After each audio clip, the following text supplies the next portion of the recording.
आपातकाल।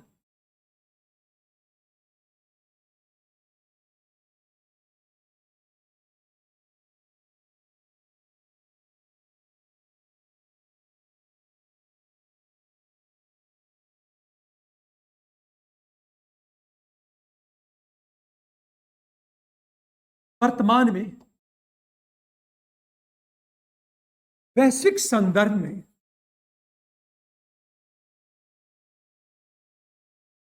घटित घटनाओं के आलोक में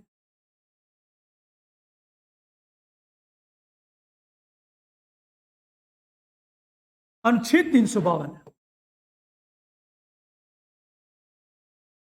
के औचित्य को स्पष्ट करें।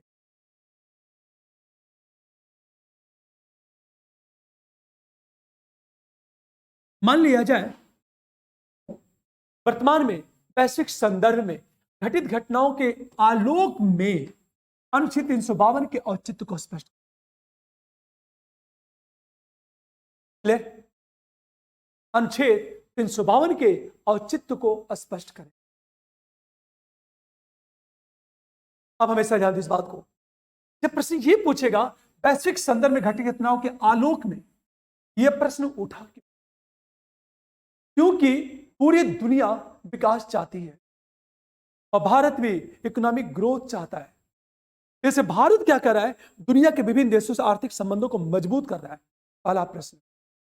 दूसरी बात, G20 के सम्मेलन में भारत ने one world, one family, one future के विचार रखा, वसुधैव कुटुंबकम का विचार रखा और वैश्विक विवादों का समाधान लोकतांत्रिक तरीके से करने पर बल देने के साथ भारतीय विदेश नीति का महत्वपूर्ण आधार पंचशील सिद्धांत है।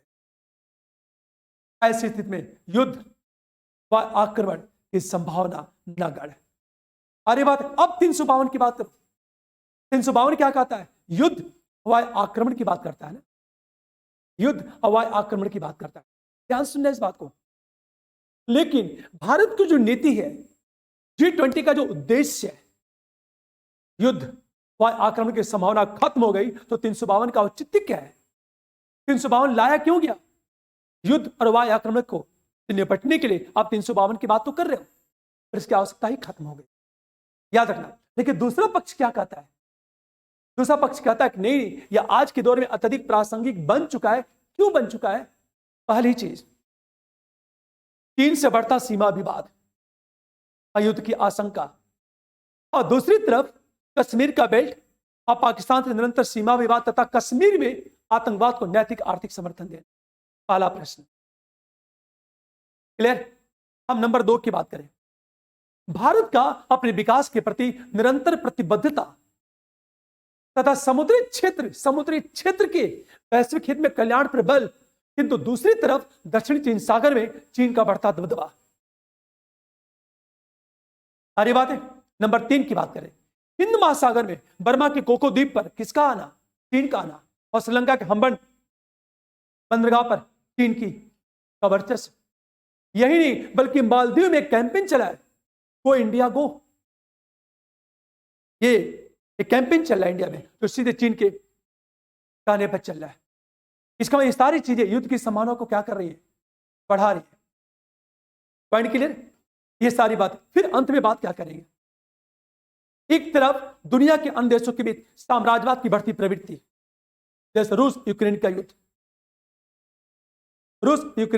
तथा कुछ अन्य देशों के द्वारा आतंकी संस्थाओं को दिया जाना नैतिक समर्थन, जैसे इजराइल हमास युद्ध। इस सब ने क्या किया? ठीक है, ये सब। फिर अंत में आओगे, एक शब्द है, अंत में आओगे। क्लियर? अगला पॉइंट। एक तरफ बढ़ता पंजाब का खालिस्तानी आंदोलन तथा नॉर्थ ईस्ट में सांस्कृतिक मुखरता, जैसे NSCN मुखरता, NSCN, और मणिपुर का मुद्दा जो सशस्त्र विद्रोह को बढ़ा सकता है। 352 का औचित्य। मेरी बात शायद समझ में आ गई होगी। तो 352 का औचित्य क्या है, वही कितना महत्वपूर्ण हो चुका है। तो जब आपसे यह पूछा जाए वैश्विक संदर्भ में घटित घटनाओं के आलोक में 352 के औचित्य को स्पष्ट करें, तो सारा का सारा जो प्रश्न चलेगा करेक्ट। इसी को क्या करेगा, इसी को क्या करेगा, हाल ही में भारत में संपन्न G20 के सफल संचालन के परिणाम स्वरूप घोषित दिल्ली घोषणा पत्र के आलोक में, दिल्ली घोषणा पत्र जारी हुआ था कि आलोक में 352 की प्रासंगिकता को स्पष्ट करें। और 352 जो दिल्ली घोषणा पत्र है, उसमें महत्व किसका था, समावेशिता की बात, महत्व किसका था, सोशल जस्टिस की बात, और महत्व किसका था, SDG, याद रखना, और वैश्विक सहयोग की बात की गई। और बेस्ट एग्जांपल G20 के सम्मेलन में भारत ने क्या किया, ग्लोबल साउथ को शामिल कर दिया। याद रखना, ग्लोबल साउथ को शामिल करके जितने भी वैश्विक मंच है, उस वैश्विक मंच में प्रत्येक सब क्षेत्र के उचित प्रतिनिधित्व बल दिया। और जब प्रत्येक क्षेत्र में का उचित प्रतिनिधित्व होगा तो जितने भी वैश्विक मंच है उस पर गुटबाजी नहीं होगी, और जब गुटबाजी नहीं होगी तो युद्ध की संभावना भी क्या हो जाएगी, खत्म हो जाएगी। अब यह बताना 352 का औचित्य। मेरी बात सभी को समझ में आ रही हो? आपको सोचना कैसे, इस प्रश्न को देखो, मैं इस प्रश्न को फ्रेम कर रहा हूं। अरे एक चीज याद रखना, 352 को अभी इशू चलेगा, वह समावेशिता से कंफर्म जोड़ेगा। मोदी जहां जहां स्पीच दे रहे हैं वही हर जगह समावेशिता की बात। राम मंदिर की प्राण प्रतिष्ठा, वहां भी समावेशिता। उनका कोई ऐसा स्पीच नहीं जहां समावेशिता की बात ना करे। आपसे जानते हो क्या करेगा, सीधे समावेशिता को जोड़ देगा। फॉर एग्जाम्पल, अनुच्छेद 352 किस सीमा तक समावेशिता और SDG के लक्ष्य की प्राप्ति में सहायक हो सकता है। समावेशिता को जोड़ देगा और SDG को जोड़ देगा, और SDG के 17 लक्ष्य हैं, उस लक्ष्य को प्राप्ति में कैसे सहायक है। मेरी बात शायद सभी को समझ में आ रही होगी। ये चीज कैसे लिंक करोगे, आप कैसे सोच, आप ध्यान से सुनना इस बात को, इस प्रश्न को फ्रेम कर रहा हूं मैं थोड़ा सा। आप फर्स्ट पैरे में क्या करोगे ना, आप 352 की बात करोगे, तो सीधे बताओ इंट्रोडक्शन में क्या होगा। इंट्रोडक्शन ये बताओगे, युद्ध व आक्रमण, सशस्त्र विद्रोह,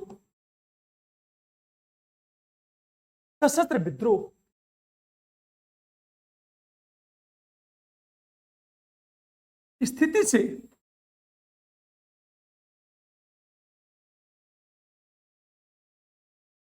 युद्ध व आक्रमण, सशस्त्र विद्रोह की स्थिति से निपटने के लिए अनुच्छेद 352 का प्रावधान।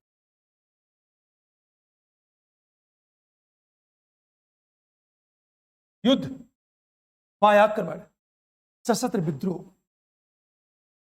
की स्थिति से निपटने के लिए 352 का प्रावधान। ये सारी बातें आप डाल दोगे आप, क्लियर, और सीधे कहोगे। जब 352 की बात करोगे ना, तो जर्मनी के वाइबर संविधान से इस प्रावधान को लिया। ये कहां से लिया गया, जर्मनी के वीमर, ये तो आप सबने पढ़ा होगा।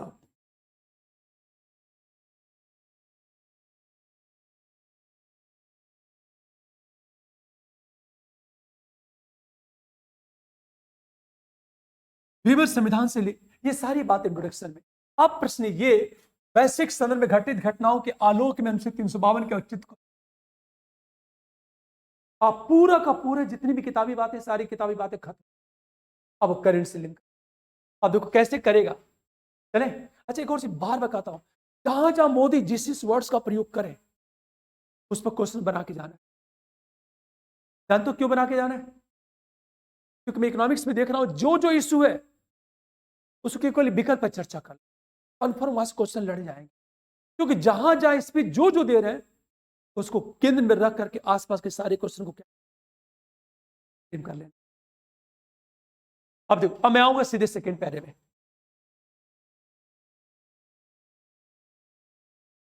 आ रही बात सीधे, वर्तमान में, एक मिनट, 2023 में G20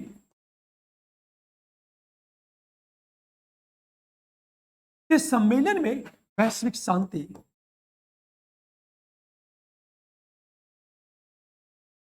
समावेशिता,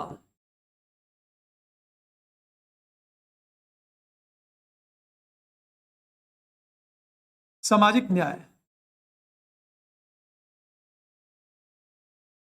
न्यायपूर्ण समाज के निर्माण,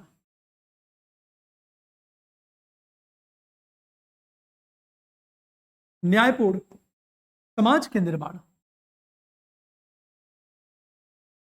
तथा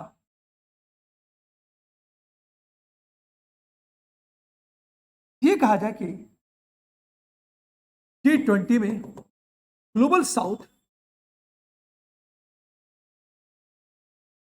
G20 में हम ग्लोबल साउथ की बात करें,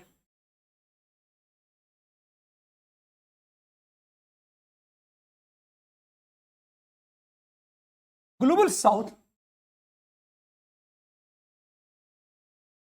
महत्व एवं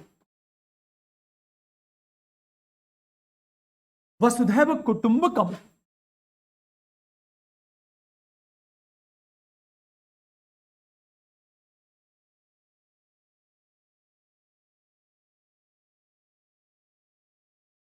कुटुंबकम को वैश्विक नीति का आधार बनाने पर बल, परिणामतः युद्ध व आक्रमण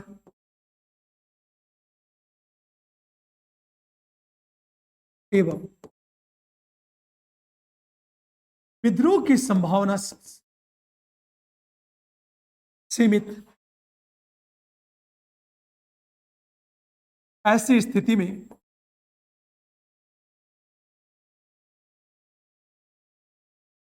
अनुच्छेद 352 पर 52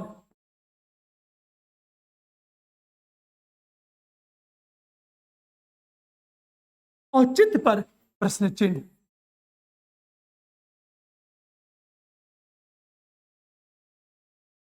कितनी बातें देखो, 2023 में G20 के सम्मेलन में वैश्विक शांति, तो मैं जिन जिन शब्दों का प्रयोग कर रहा हूं उन शब्दों को देखो आप, सारी बातें G20 के समय,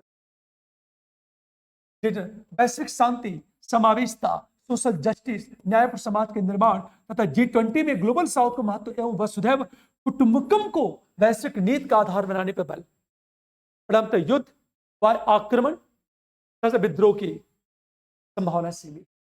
ऐसी स्थिति में 352 के औचित्य पर, यही औचित्य पूछा है ना, ये सारी चीजें प्रश्न चिन्ह। चले लिखा जाए। अब आगे आएंगे हम थर्ड पैरे में, परंतु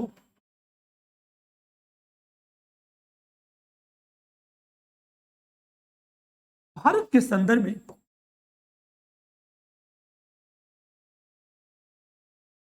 पड़ोस में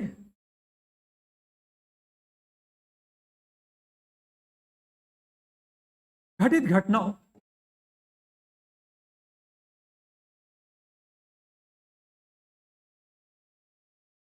बढ़ती महत्वाकांक्षा,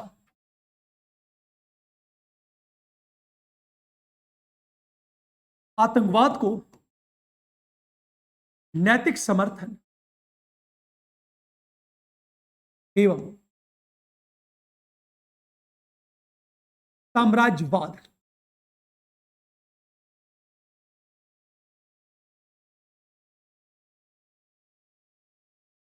की बढ़ती प्रवृत्ति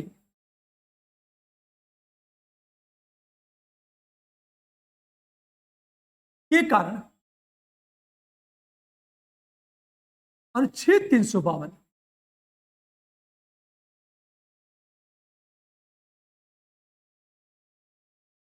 की प्रासंगिकता बढ़ गई, क्योंकि अब क्यों बढ़ गई है?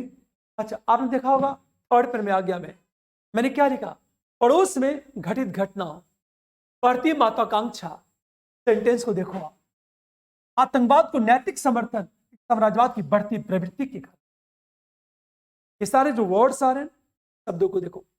352 की प्रासंगिकता, दुर्भाग्य होता क्या है, जब वैश्विक संदर्भ में घटित घटनाओं के संदर्भ में 352 के औचित्य को पूछता है ना, लड़का 352 की पूरी व्याख्या कर देगा।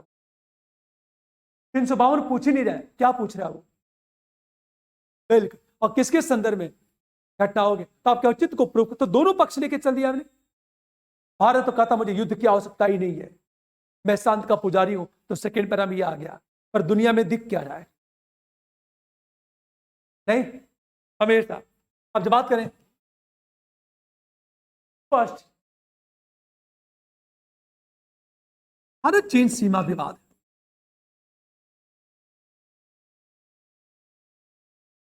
अच्छा, चीन द्वारा ऐतिहासिक आधार पर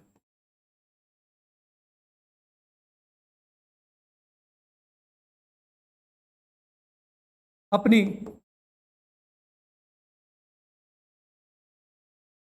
भौगोलिक सीमा के पुनर्निर्धारण प्रबल परिणामतः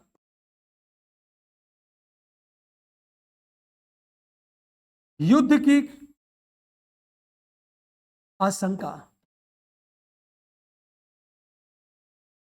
और 352 के संदर्भ में लागू किया है। आप सेंटेंस को देखो, भारत चीन सीमा विवाद लिखा है मैंने, तथा चीन द्वारा ऐतिहासिक आधार पर, ये चीन का कहना है कि ये अरुणाचल प्रदेश, सिक्किम, लद्दाख, सब लद्दाख के पार्ट है और लद्दाख चीन के अधीन है, तो पुनः उसे पाना चाहता है। तो ऐतिहासिक आधार पर अपनी भौगोलिक सीमा के पुनर्निर्धारण पर बल, युद्ध की आशंका। Point clear? नंबर हम 2 की बात करें, कश्मीर में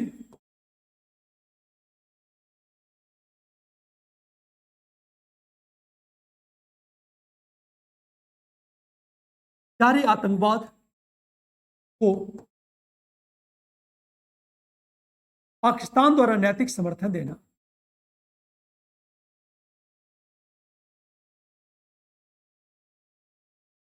नैतिक समर्थन देना तथा अतीत में भारत पाकिस्तान युद्ध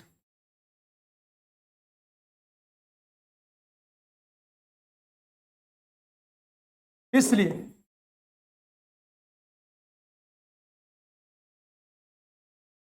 शांति व्यवस्था एवं युद्ध का सामना करने के लिए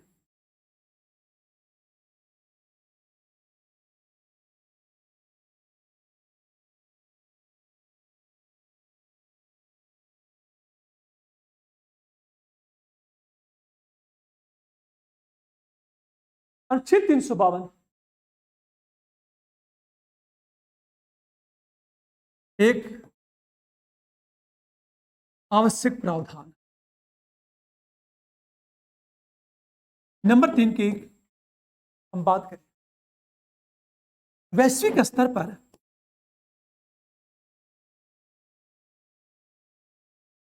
रूस यूक्रेन युद्ध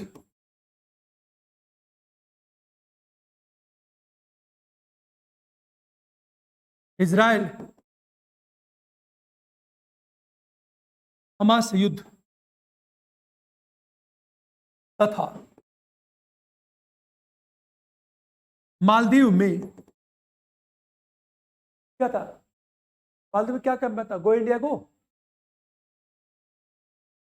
इंडिया गो बैक है। मालदीव में विशेष campaign go India back, back को चीन का अप्रत्यक्ष समर्थन,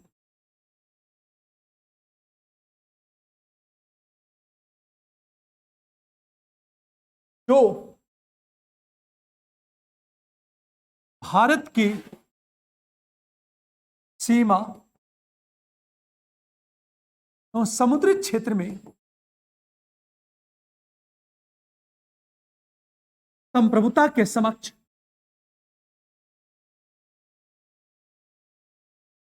चुनौती पैदा कर सकता है।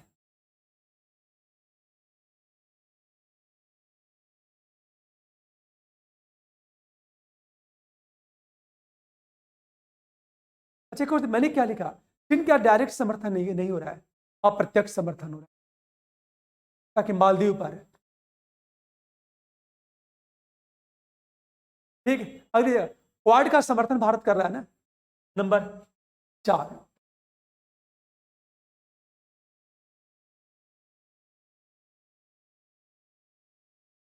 चीन के प्रभुत्व को रोकने के लिए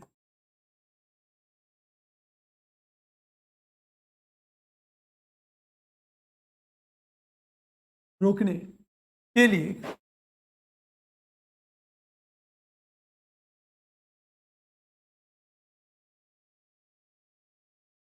भारत द्वारा क्वाड का समर्थन तथा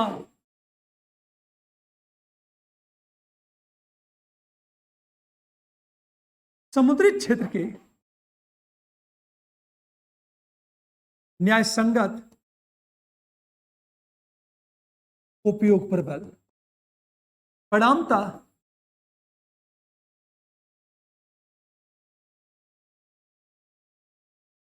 चीन का नाराजगी। नंबर 5 की बात करें, नॉर्थ ईस्ट में सांस्कृतिक मुखरता,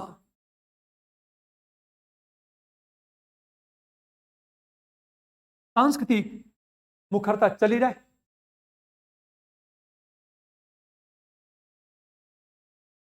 एवं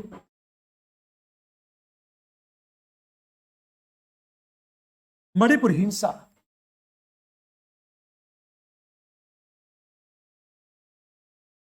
तथा कश्मीर में अलगाववाद को नैतिक समर्थन।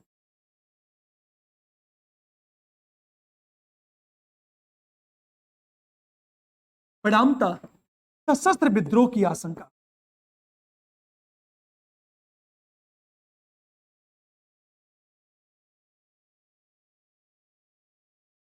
ये सारी बातें करने के बाद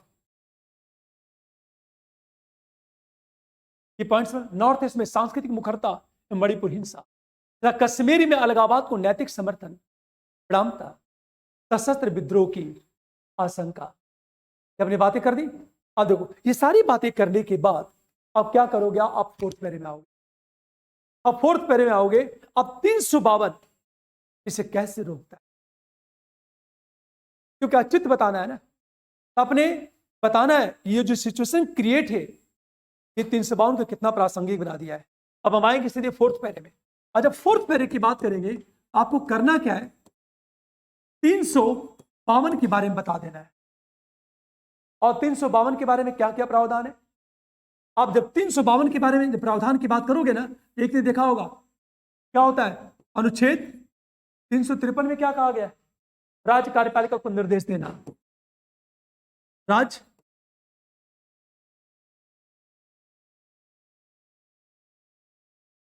निर्देश। दूसरी चीज, विधायी शक्तियों के वितरण का प्रावधान क्या हो जाता है, सस्पेंड। राज्य एवं केंद्र के बीच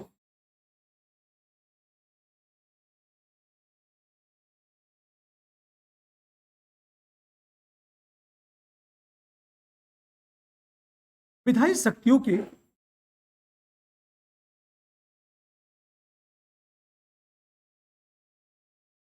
वितरण का जो प्रावधान है वो निलंबित,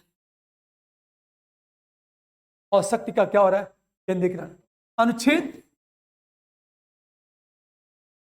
352 लागू होने पर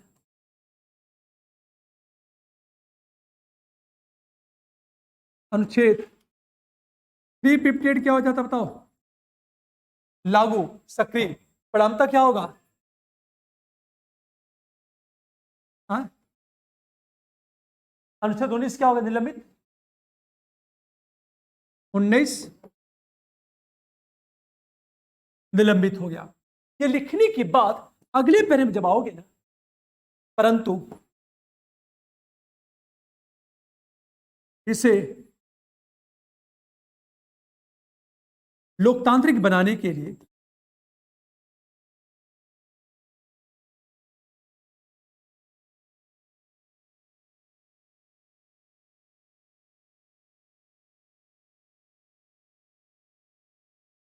44वां संविधान संशोधन का प्रावधान।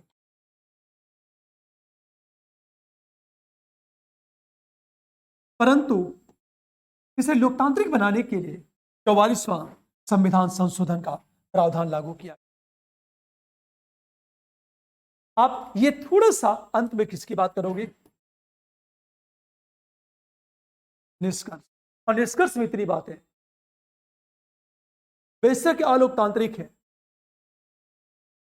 किंतु पड़ोसी देशों में भारत के प्रति बढ़ती नकारात्मक अभिवृत्ति से निपटने के लिए एक महत्वपूर्ण कदम भी है। यह आपका निष्कर्ष हो जाएगा। मेरी बात समझ में आ गई होगी, कर ले जाओगे। अच्छा, एक और चीज मैं कहना चाहता हूं, इसी प्रश्न को कैसे यूपीएससी और पूछे। चलो, इसी प्रश्न को यूपीएससी और कैसे पूछेगा